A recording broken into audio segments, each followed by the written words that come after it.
Hey everybody, we finally got access to Qingxiao, our new arrow-tuned strain hyper carry DPS added to the game. And in this video, we're going to talk about her team, kit, and rotation so that way you know everything that you need to know before you roll. So let's go ahead and talk about her build.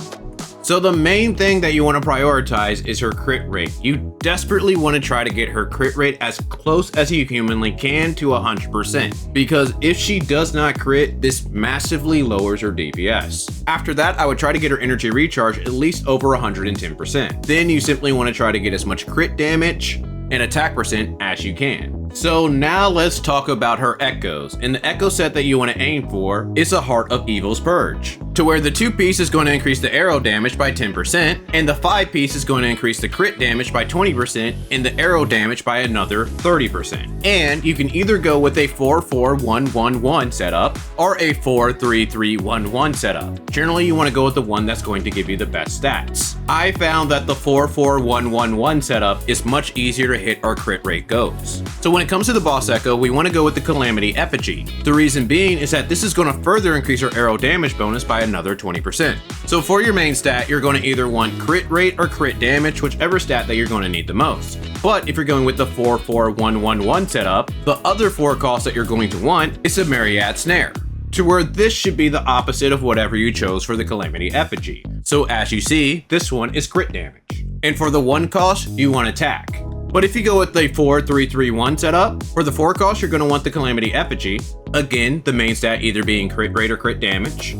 For the 3 cost, we're going to want an arrow damage. And for the second 3 cost, we're going to want an attack. And for the 1 cost, we're going to want attack. Next, let's look at her skills. You want to prioritize leveling up her Forte, her Liberation, her normal attacks, and then lastly, her skill and intro.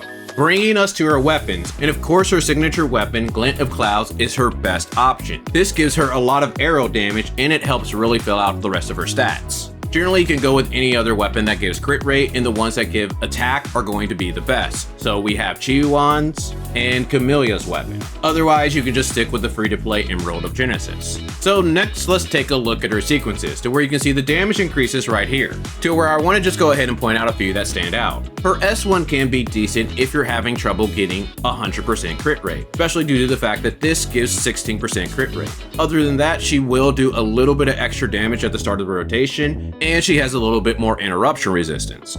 But personally, if you can reach that 100% crit rate by yourself, I don't think this one is worth. Next, we have S3, to where this one is pretty powerful, to where it's going to massively increase her Liberation damage, which is one of her strongest hits. And then of course we have S6, to where most S6 are going to do a lot of damage. Bringing us to her teams, now she actually is pretty limited when it comes to her team options. Her ideal teammates are Dinia and Morny, and you want to make sure that Dinia is on the Tuned Strain set. If you don't have Dinia, the only other good option is Lene, where again, you want to make sure that she is on the Tuned Strain set. And for the healer, she really wants to get Morny because that's going to allow her to get extra tune breaks, which increases her damage. So if your Morny is used up, you could try to use someone like Shorekeeper, but you will see a DPS loss, and I do recommend that you try to save your tune breaks, at least when you're on Qingxiao. So now let's break down a rotation. So you want to intro in, you want to do 3 aerial basic attacks, and then you want to do 2 grounded basic attacks, and then you want to cast your enhanced skill. And then you want to activate your enhanced heavy attack. And then you want to hold down the heavy attack until your Forte bar is full. And then you want to cast an enhanced heavy attack, and then finally cast your Liberation, Echo, and Outro out. You also want to try to tune break whenever available. So here you can see the team in action, but I want to leave you with my thoughts and conclusions. Qingxiao is really good at aerial combat. She hits very hard and she's great at exploration, and she has really good interruption resistance in her kit even at S0. For the downsides, her teams are pretty limited and you are incentivized to get her weapon. And she can be hard to gear up since you really want to try to get that 100% crit rate. But if you happen to have Dinia or Lene on your account, and they're not really essential for some of the teams on your account, she can be a great pull. But if you do decide to vertical invest in her, I do recommend going for a weapon before getting any sequences, since she is very strong at S0, especially if you can get that 100% crit rate. But also look out for her showcase, where we're going to be testing her out in Tower Adversity, Whimpering Waste, and other modes just to see how powerful she truly is.